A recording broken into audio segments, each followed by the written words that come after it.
Hello, my name is Emmy DeGrappa. Each week, we bring you stories asking our guests the question why. We learn about passion, purpose, and the human experience. Brought to you by Wyoming Humanities with the generous support of the Wyoming Community Foundation. This is What's Your Why?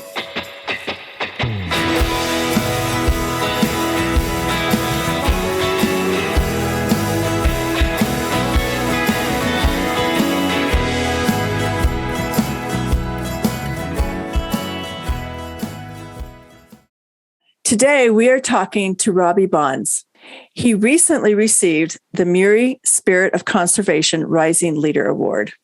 Robbie is 13, and in his quest for preserving our national parks and natural wonders, he started a website called Kids Speak for Parks. Welcome, Robbie. Hello, Emmy. This is a great experience being able to be on the podcast. Thank you for the incredible introduction, and I'm excited to get going. Yeah, no worries. So I just want to know, just at the beginning, because you started a website and I noticed you have a Facebook following and lots of social media going on. How did you start your journey to become a conservationist? Okay, as for how I started my journey to become a conservationist, is I started Kids Speak for Parks in April of 2017. But before that, I was actually participating in beach cleanups and other conservation efforts in Hawaii, because my granddad inspired me to become a conservationist because he ran the Hanauma Bay Nature Preserve in Hawaii, which really instilled a feeling of like environmental importance in me. So I've been in the conservation area for like as long as I can remember pretty much. But as for how I got it started, is I started by touring America's national parks and monuments, and that was so much fun. It really got me inspired to help preserve these beautiful places. And I started by speaking to schools, starting my website, working on making educational videos about the national parks and why we need to protect them, and just being active on social media and collaborating with other creators and nonprofit organizations that were willing to help me. How many parks have you visited so far? So far with Kids Speak for Parks, I visited 50 national parks and monuments. And what does the word conservation mean to you? What does it mean to be a conservationist? What is it that you actually do? Being a conservationist to me means preserving these beautiful places for future generations to enjoy and working to protect these places while encouraging other people to stand up in the same way that I'm doing that. So I feel like conserving these places for the next generation and teaching kids about why they need to protect it so when they grow up, they can be conservationists is really important. So that brings me to another question, because conservation means a lot of things, and it's different things to different people. And that's why when I ask you, what does it mean to you? Your focus is on national parks and natural wonders, correct? Right. That's my focus. And so what do you tell kids? Why is that important? What does it do for us?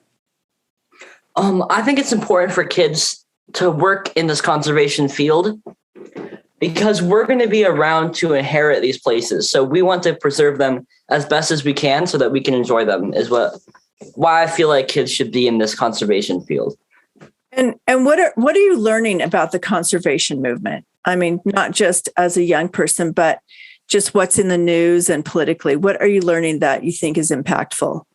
I'm learning that the environmentalism, like conservation movement, is strangely political or like, I guess, partisan, where some people don't really agree with it, when I feel like it should be a bipartisan thing that everyone agrees on, that our environment needs to be preserved. So I learned that sometimes it takes convincing to try and educate people, which I think people should do. People shouldn't just give up and not try and talk about their opinions just because the other person doesn't agree with them.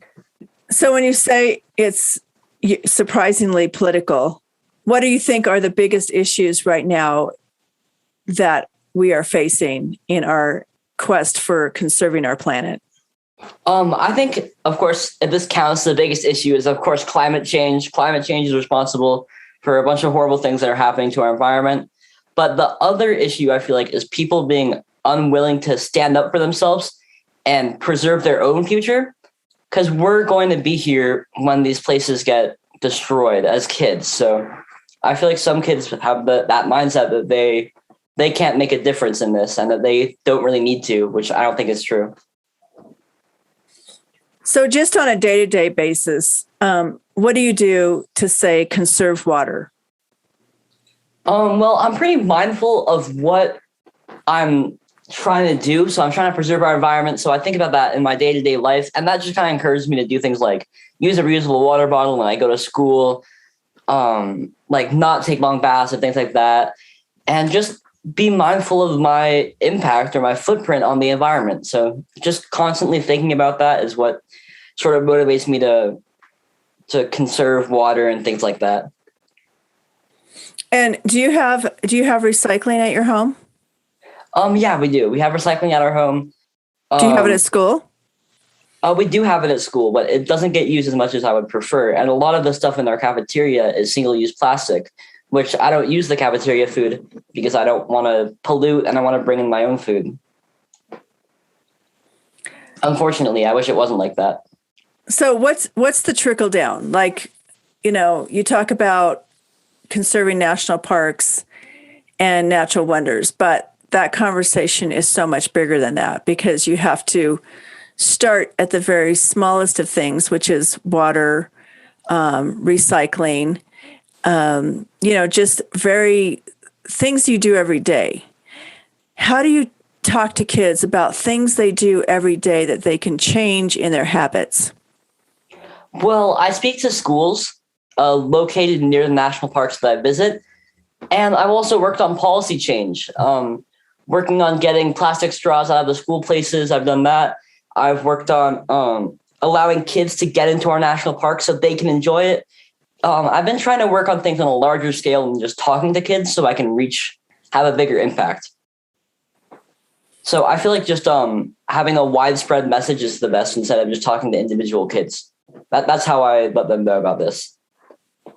Okay, so you think having a bigger message like on Facebook or Instagram or on your website is a better way to reach kids? Well, what if you're talking to a kid who lives in the inner city and is living in a lot of cement, for example? They don't have the luxury of living near a national park. How do you talk to that kid? Well, I've been working on virtual reality immersive field trips into our national parks, just so that kids in that cement jungle in inner cities or kids who aren't fortunate enough to be able to go to national parks, because I realize that national parks are unfortunately a privilege. So I've been working on those virtual reality videos to take the national parks into schools instead of having to have kids come into the national parks physically. That is designed to have kids realize or think about the small actions that they do and how that impacts the bigger picture, like how that impacts the world as a whole. So I've been working on speaking to schools independently, like online as well. Okay, so you can speak to schools online that are in the inner city. You can talk to kids in the inner city. Does it work to speak to kids your age or younger kids? I prefer to speak to kids my age or younger so they can relate to me more. But I've spoken to all grade levels and a bunch of different ages. I've spoken to adults multiple times, and that's been a good time. But I prefer to speak to kids my age because I feel like they can relate to me more. What have you learned about changing behavior? Have you studied about changing behavior and how people change behaviors, how they go from, throwing trash out their window to thinking it doesn't matter, who cares? Mm-hmm. Well, it's actually pretty cool. I haven't had the opportunity to talk about this to someone, but I took a psychology class at my local university, and that was really mind-opening for me because it showed what people need to change their opinions. And what I'm trying to do is provide incentive for people to do this, because a lot of people don't realize what the small actions, like you said, throwing trash out the window or littering or things like that, what that does on a bigger scale. So I'm trying to put this into perspective for kids to realize that they can make a difference and their difference can be good or bad. So trying to realize the impacts of their actions is what I'm trying to do. Well, I think that is truly a good start. I think one of the challenges we have as a world, not just this country, but probably in other countries more than this country, is just our battle with using plastic. What do you think about that? I think it's horrible that we're so reliant on plastic. Plastic is like the biggest polluter. It's clogging up our oceans. And having lived in Hawaii, plastic is a huge problem, especially since Hawaii like relies on tourism. So plastic pollution is a really big problem in Hawaii, and that's why I work on beach cleanups and things like that. But can you repeat the rest of the question so I can remember it? Well, just how are we going to address the whole plastic problem? Because it's not just ingrained in this country. It's everywhere. It's convenient. It's kind of like, if you ask somebody to stop using their microwave, for example, we're so used to using it. It's a convenience. How are we going to address that? Right. And since it's such a convenience, I don't really think that as a whole, I can cause people to stop using plastics. But I feel like the best opportunity to have people, I guess, realize that plastic pollution is a problem is with policy change. If people aren't going to naturally stop using plastics outside of convenient things like using reusable water bottles, I feel like the best choice is to change the policies that people can't use plastic anymore. But of course, that requires convincing government bodies to realize that the problems of plastic pollution. So I think that's interesting because it kind of tells me a little bit about your future. So are you going to be a policymaker? Yeah, I hope I will be a policymaker. I still have a lot of work ahead of me with Kids Speak for Parks and with high school and my life in general. But I do hope to be a policymaker because I think that has the biggest impact on the things that I'm trying to do. Well, Robbie, it sounds like you're a busy guy. What do you do for fun? I am a pretty busy guy. Between work with high school and Kids Speak for Parks, I don't have much free time, but I really enjoy reading. I play sports. I play with my friends. I enjoy golf a lot. I think it's a lot of fun. So far with school, I enjoy math and this class called Cultural Anthropology, which is the study of human cultures, which I like a lot. It's also beneficial to my work with Kids Speak for Parks to learn about that. As for other stuff I do for fun is I watch movies with my parents. Sometimes I play video games with either by myself or with my friend, but I try and still have balance between fun and I guess you would call it work. Yeah. Does your mom just say stop? Does she say, okay, now you just need to relax? Yeah, my mom, it's kind of a joke, but she asked me to stop reading sometimes because I get so busy and engrossed in my work that I just don't want to stop. I want to keep going. I'll stay up super late. But my mom has to come into my room and go, stop reading, Robbie. It's so funny. So what is your family life like? What do your mom and dad do? And how many siblings do you have?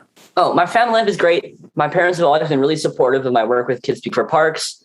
We just got a dog. I have no siblings, but I treat my dog as a sibling because she's so sweet. This is my first dog I've had, and it's a great experience. My mom works in pharmaceuticals and like managing doctor's offices, and my dad works as like a handyman. He does independent, like I guess you could call it like busy work around like repairing people's houses and stuff. Yeah, he's like an independent contractor. Yeah, independent contractor. That's what it's called. Yep. So that's a good place for you to start work because your mom works for doctors' offices who use a tremendous amount of plastic, just FYI. Right. Unfortunately, I feel like there's some instances where that's kind of essential because plastic is sterile. There's a lot of uses for it, but I feel like it's in balance that you have to use plastic. Well, that's the problem is that everybody has a different definition of balance. I agree. You would have to define that balance for people, and that's not easy to do. And so I think, just with doctors, every time they see a patient, they put on a pair of plastic gloves, and they throw those away. And then the next patient, they put on another pair of plastic gloves and they have to throw those away. So is there really a solution to plastic? I think there is. I'm not too knowledgeable in that type of stuff that you're talking about, but I think that there is a solution for plastic. I just think that we either haven't found it yet or it hasn't become convenient enough for people to want to switch to it, which I think is the biggest problem with plastic, is that it's easy. It's really convenient to use. So people aren't encouraged to switch from it. Right. And there are cities around the U.S. that have a no plastic bag policy. So if you walk into a store, you have to have your own bag or you have to pay for a bag, but there are no plastic bags. I think that's a good starting point, don't you? Right. I agree. That's what I was talking about with the having to change policies to really make an impact on this plastic pollution problem. I think that's a great start, and banning things like one at a time and that type of stuff is really good because I feel like it changes people's mindset on the impacts of banning plastic, because it's really not that inconvenient to have to use paper bags or a reusable bag or reusable utensils or things like that. I feel like starting small and then ending like spectacularly would be good. Well, we do live in a world of convenience. That's why we love our computers and our cell phones and, our cars and all the things that we have. So it is hard to change people's habits. And, even if you want to change a habit, it becomes an obstacle. Right. I think so. It becomes difficult. Yeah, it becomes very difficult because it's all around you. Right. I've especially noticed that at my school. It seems like everyone sort of agrees upon that this is standard and that this has to be the way it is regarding plastic and other problems like that at my school. But I don't think that's the case, but it's hard to convince people of that. Well, and I think that would be a really cool thing for you to start, is just at your school level to promote non-plastic and just find a way for people to not use plastic, and to have maybe signs all over the school to say, here's an alternative and here's how you're saving the planet. Just knowing how you save the planet by not using plastic I think that changes people when they see animals dying, or how it's invading our beaches, for example.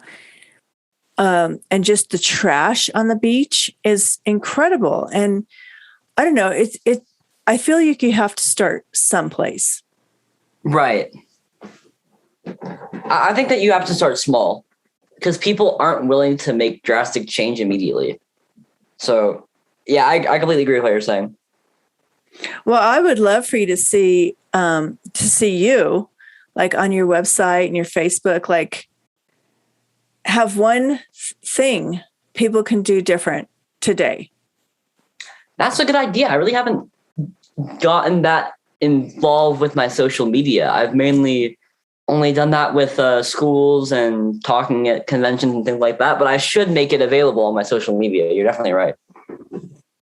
Well, so I think you're the perfect person to do that, because you could make a handout at every talk you do, or, something, that people can download on your website that just says, 5 things that you can do today to save the environment. Mm-hmm. Yeah, I think that'd be good at my school, having like a flyer or something like that. Mm-hmm. And I think that people really like that. Because, they don't know where to start, and maybe they come from a family that doesn't have any of those values, but maybe they care, but they don't know how to care. Right. Mm-hmm. Yeah, that makes sense. I feel like people, even if they do appreciate the parks, they might not know how to express that, which is what you said. So that makes sense. Well, and the parks is like the gem, right? It's the gem. We have to do all the other things that conserve the park. It's not just conserving the park. It's what leads up to that value of having a national park. Yeah, but I feel like the park is something for you to appreciate, which will get you interested in that type of stuff. Like the thing that actually goes into protecting the park. So preserving the parks is important because I feel like the parks are what really gets people involved in this.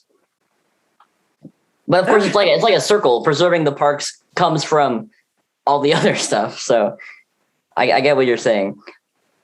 I think it is a circle. You're right. It's a circle. It's one thing leads to another, and it just goes round and round. Mm-hmm.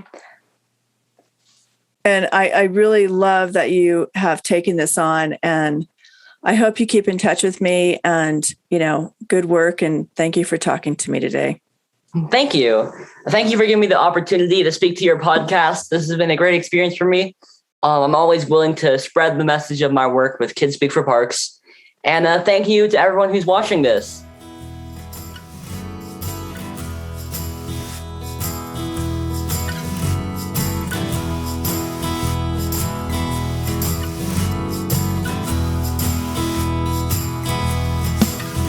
Thank you for joining us for this episode of What's Your Why? Brought to you by Wyoming Humanities with support from Wyoming Community Foundation and generous supporters like you.